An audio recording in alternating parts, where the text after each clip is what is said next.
Всем привет! Сегодня мы с вами посмотрим, что блокирует твое счастье.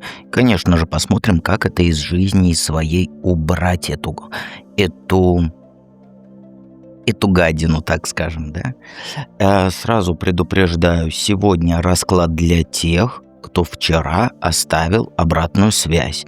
Напоминаю всем, что если хотите, чтобы расклады вам резонировали, то оставляйте комментарий под видео, потому что я должен, как минимум, знать о вашем существовании.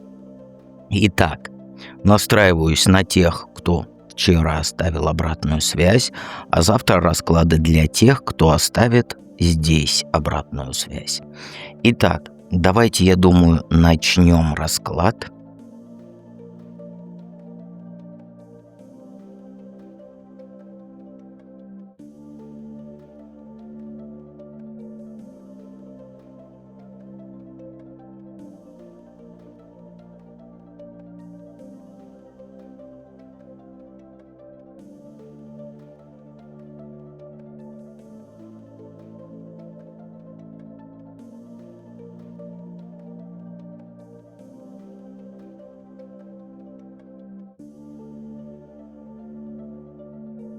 Единички.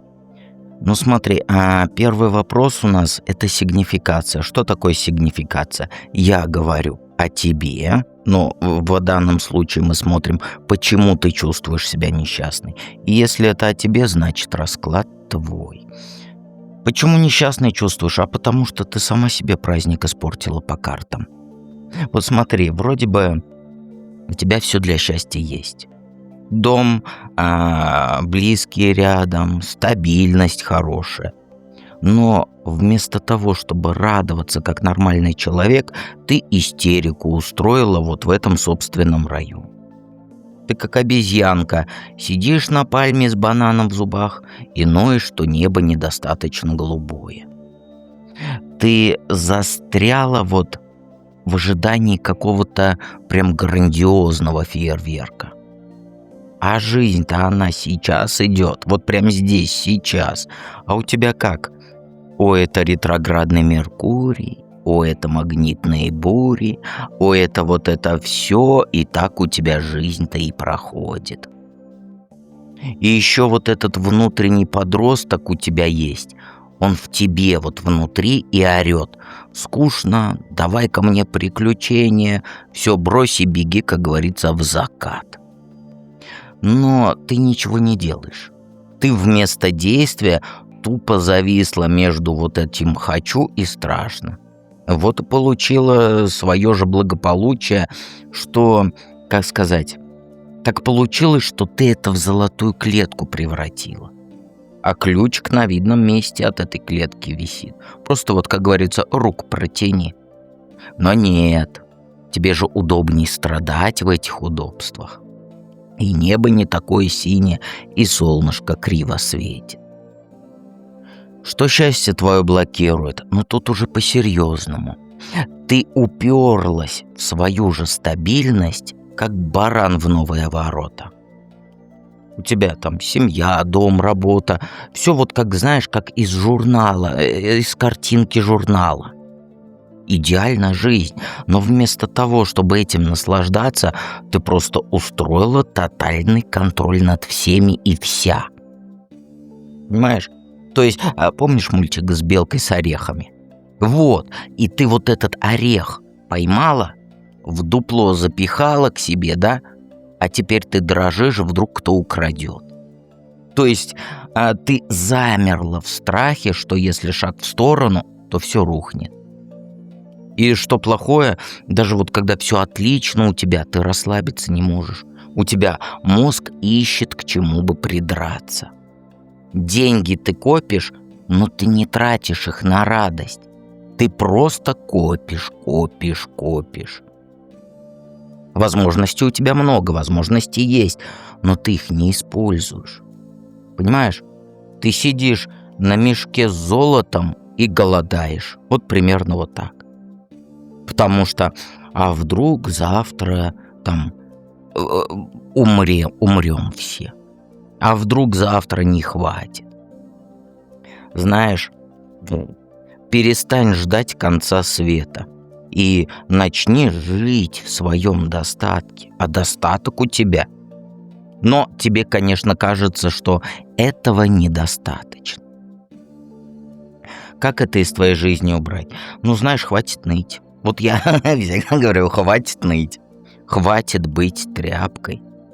Перед тобой же полная чаша возможностей, а ты пялишься в эти пустые ворота. Тебе, вот знаешь, если эфемерно возьмем, да, люблю это слово эфемерно. Вот смотри, если эфемерно возьмем пример, да, то вот жизнь, она тебе протягивает бокал шампанского. А ты бубнишь, как я, в 4 утра. Ой, а вдруг пробка выскочит, в глаз мне попадет, ой, вдруг это, ой, вдруг все. Возьми уже этот бокал шампанского и выпей. Перестань отказываться от хорошего под вот этим предлогом, а вдруг что-то лучше будет. Не надо ждать волшебного пенделя от меня. Дай его себе сама. Вот начни с простого там: разреши себе быть счастливой сегодня. Понимаешь, вот разреши сегодня хотя бы, или завтра, чтоб полный день, и вот правило быть счастливой. Никогда похудеешь, никогда дети там школу на отлично закончат, а вот прямо сейчас. У тебя вот этот вот, как называется-то венок, забыл, у тебя венок мученицы. Вот сними его и перестань жизнь усложнять.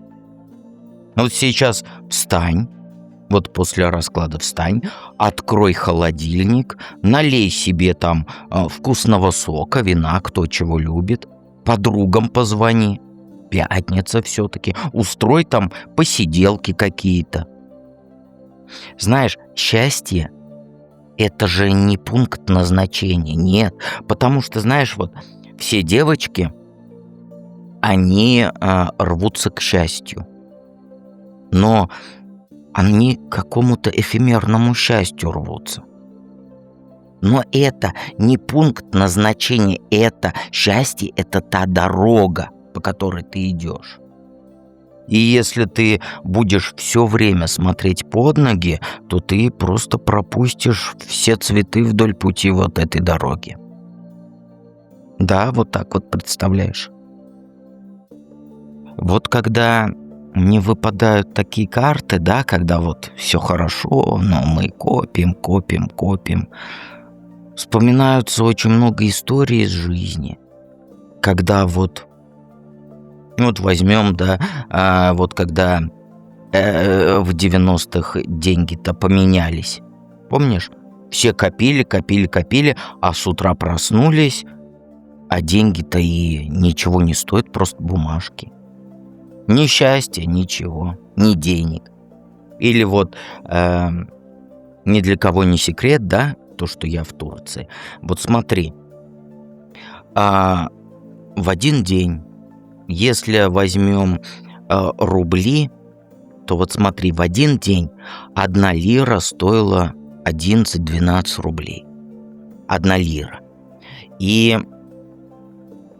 в один день произошло, я не помню, то ли министра какого-то уволили, но не факт. Я аполитичен, мне политика не интересна, но все утром просыпаются, а деньги ничего не стоят.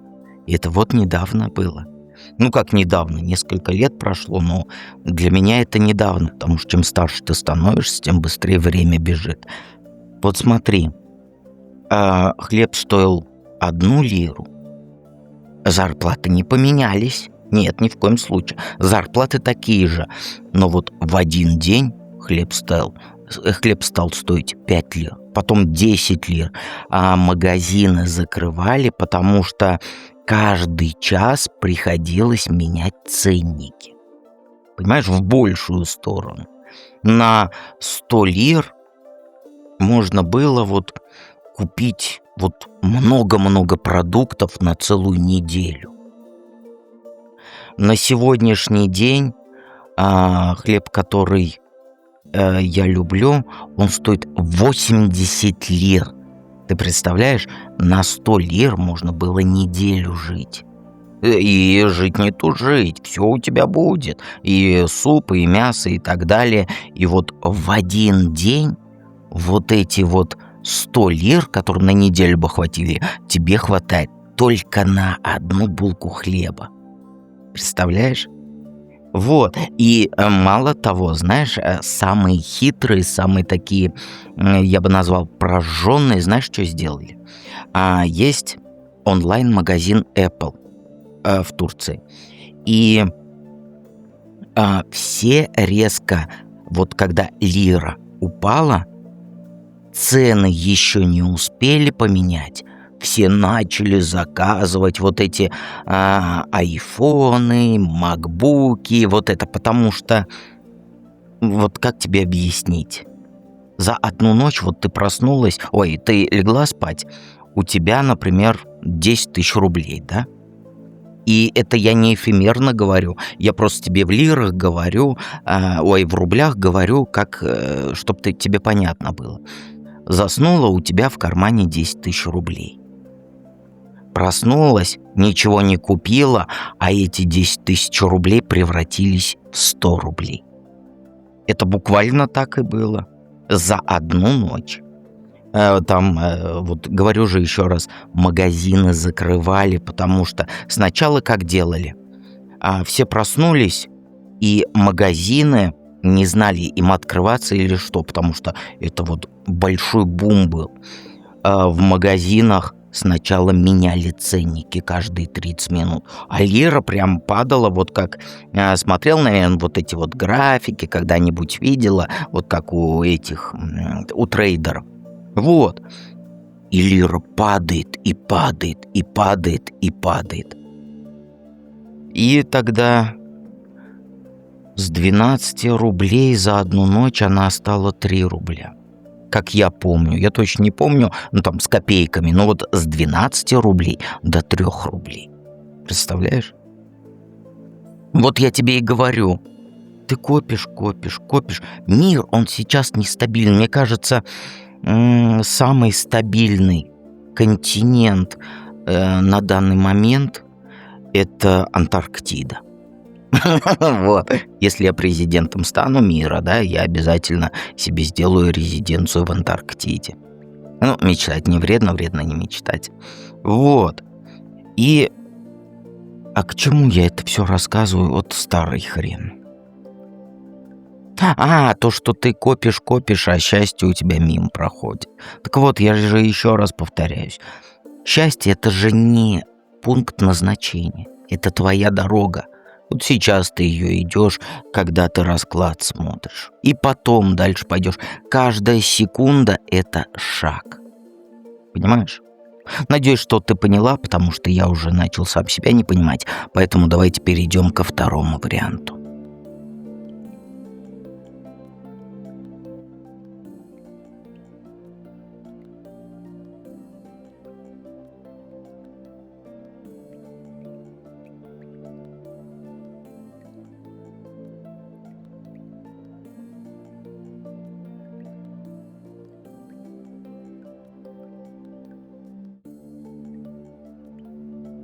Итак, двоечки.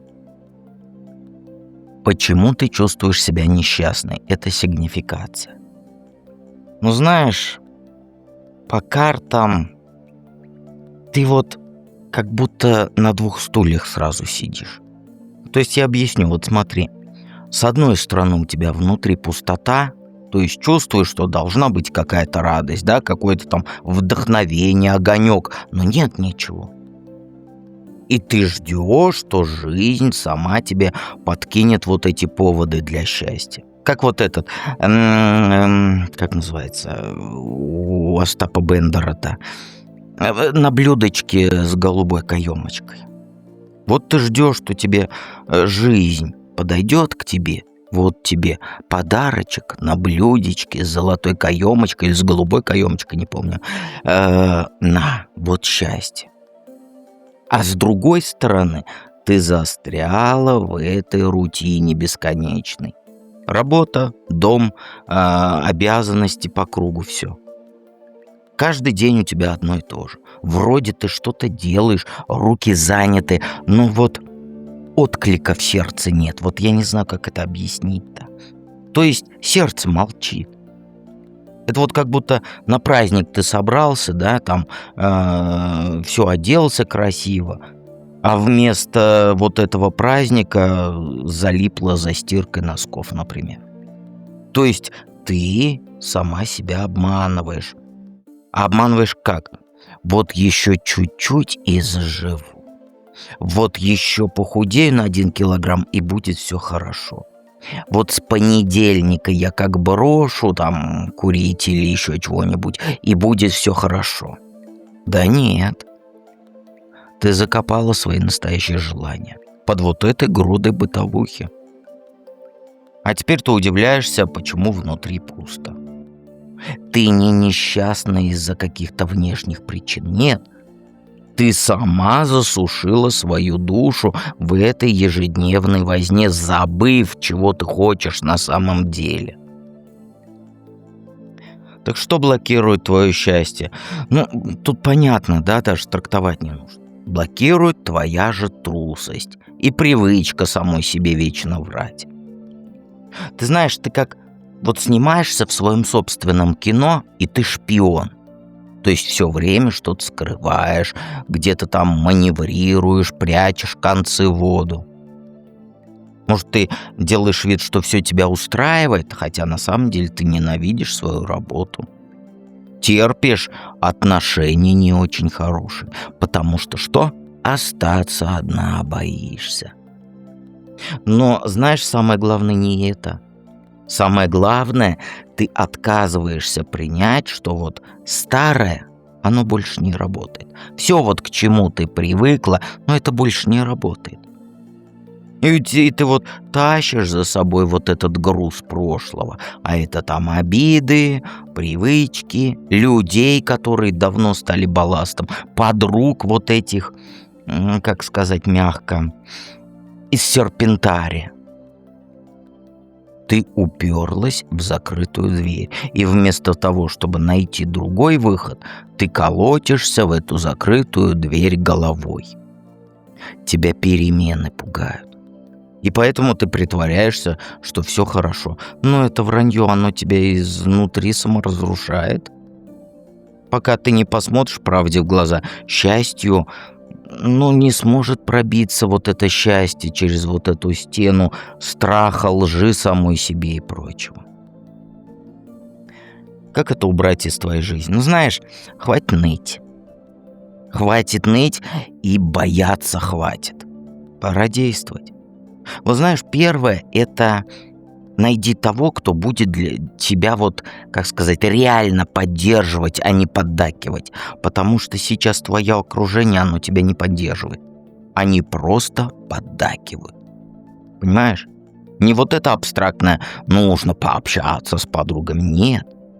А конкретно нужно вскрыть свои страхи. То есть выговориться вот этому человеку, который не станет обесценивать твои чувства. А второе у нас рви к черту все, что мешает. Рыцарь же. Увольняйся с ненавистной работы. Рви отношения, которые тебя вниз тянут.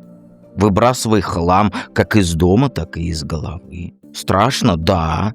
Первое время даже будет, что ты прыгаешь в пропасть. Но это единственный способ вырваться из замкнутого круга.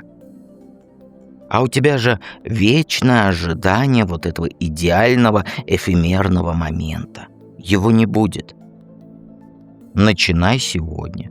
Вот сейчас вот закончится расклад, да? Возьми листочек и бумажки, листок бумаги, ручку и составь список всего, что тебе жизнь отравляет. И знаешь, вот как сделай? Одна строчка, одна вещь, которая отравляет тебе жизнь. И пронумеруй 1, 2, 3. И методично избавляйся по списку. Но, конечно, например, если работа это, да, то не увольняйся в никуда. Нельзя увольняться в никуда. Начни хотя бы там резюме отправлять. Посмотри там сайты, какие у тебя в стране есть по поиску работы. И начинай действовать. Если надо, кричи, ори, там плачь, но не останавливайся. Твоя задача не искать виноватых. Виновата ты.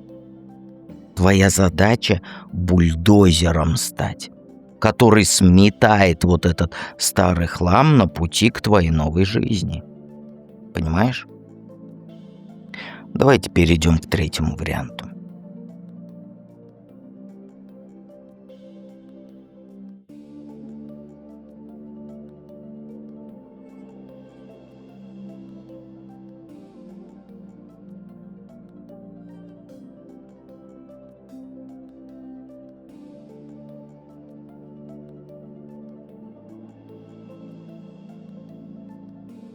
Троечки. Сигнификация, почему ты себя несчастной чувствуешь. Ну, ты знаешь, вот как мягко сказать. Твоя проблема в том, что ты застряла в двойном дерьме, извини меня за выражение. С одной стороны, реальные косяки, то есть денег не хватает, работа хреновая, здоровье шалит. Чувствуешь себя брошенной посреди толпы, вот как одиночество в толпе. Как будто вот все вокруг бегут куда-то, а ты стоишь в промокших валенках, да, под дождем, и даже зонтика нет. А вот с другой стороны, ты ж сама копаешься в прошлом, как в помойке. Меня-то не обманешь. Ты все вспоминаешь, как тебя кинул этот мудак, как не взяли на ту работу твои мечты, как мама в детстве сказала какую-нибудь фигню, и вместо того, чтобы посмотреть, что у тебя сейчас есть, ты пялишься на разбитые горшки. А целые, ты вообще за людей не считаешь. Понимаешь? Это вот как букет тебе подарили роз, да? Красивый такой, а ты орешь, что там один лепесточек сломан. В итоге у тебя настоящее, оно плохое, потому что реальные проблемы ты не решаешь. А будущее для тебя тухлое, потому что ты тащишь за собой мешки вот этих старых обид. И пока ты не вылезешь из этой ямы, ты будешь ходить с таким лицом, как вот 3 дня у покойника. Что блокирует твое счастье? Твоя голова, твой главный враг. А как тут по-другому скажешь? Ты днем на всех лаешь, кто к тебе приближается, а ночью ты воешь от вот этой тоски, от страха под одеялом. Все время подвоха ждешь. А вдруг уволят, а вдруг муж сбежит, а вдруг подруга предаст. И это не просто мысли, ты реально на взводе, как вот провод оголенный. Любой там начальник чихнет, и все, знак, готовится к сокращению. То есть ты сама выдумываешь. Подруга там опоздала на 5 минут, сразу в голове: она меня точно ненавидит. Ты же кучу сил тратишь на то, чтобы отбиваться от воображаемых врагов. А когда реально проблема возникает, ты уже уставшая и злая своими накрутками. Понимаешь? Ты не живешь, ты обороняешься от эфемерного, то есть от фантомов, которые сама же ты и создаешь. И пока ты не перестанешь видеть угрозу в каждом, как говорится, углу, ты будешь заложником своих же тараканов. Тебя тараканы твои окружили и держат. Как убрать это из твоей жизни? Хватит ныть. Хватит ныть и бояться, потому что время сейчас включать голову и верить, что не все потеряно. Вот тебе единственное, да, веры не хватает. Вот перестань вести себя как жертва какой-то злой жизни, да? Мир не обязан тебе подсовывать только розовых пони. И найди хотя бы вот одну вещь, которая тебя радует, и держись за нее, как за спасательный круг, как вот отдушина в твоем шторме страхов, не шторме, в океане твоих страхов. И неважно, что это, там, рисование, какой-нибудь там сериал смешной, кофе по утрам, из окна вид. И бери пример с мужчин, которые вот правду матку говорят прям в глаза, даже если она неприятная. Вот и посмотри своим страхом в глаза и спроси у них, и у себя в первую очередь, а что я могу сделать прямо сейчас, чтобы это исправить? Вот, например, я тебе объясню, если денег мало не хватает, подработку ищи. Работа гнобит, там резюме на сайтах, чуть не сказал, сайтах знакомств, сайтах работы всякой. Отправь. Старые обиды душат, вот напиши их на бумаге и спали к чертям. Не жди волшебного пенделя, это на других каналах тебе будут в уши ссать, что завтра будет хорошо, приедет принц. Никакой принц не приедет. Не будет волшебного пенделя. Действуй четко, без истерик и с холодной головой. Счастье, оно тебе в рот, как спелое яблоко, не упадет. Его надо выгрызть зубами. Как вот орех, этот, как его называют, который как мозги-то забыл. Не земляной, а грецкий. И да, больно, да, страшно, но если ты не начнешь сегодня, то завтра ты будешь жалеть об этом еще сильнее. Но я всегда на твоей стороне. Приходи в проживание арканов, ты это все проработаешь. Ссылки в описании к видео и в закрепленном комментарии. И всегда помни, что я с тобой рядом.